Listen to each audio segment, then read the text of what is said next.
So mga kapisi, nagbukas pala ako ng isang printer. Ito yun, yan. So bali nilagyan ko na ng ink.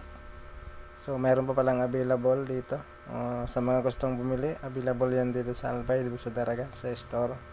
So ito pala yung box nung in-unbox ko na printer, L3210, yan. So sa mga gusto mag-avail, murang-mura lang to guys, dito sa store. So bali nilagyan ko na siya ng ink kasi meron akong epiprint, mga price list na may picture para mabigay ko sa mga reseller yung ano yung price list na kailangan print. So yun, so pagka naglalagay pala kayo ng ink, kailangan i-double check yung paglalagyan para hindi magkamali, kasi pag nagkamali medyo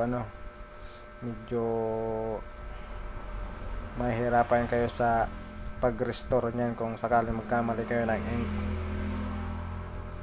Magugulo yung setting ng ink. So possible na i-calibrate ulit yan. Kasi yung ink nagkamali ng install ng ink. Yan. So yun guys, sa mga gusto mag-avail niyan, lalagay ko sa link yung store namin dito sa Daraga Albay. Murang-mura lang yan guys.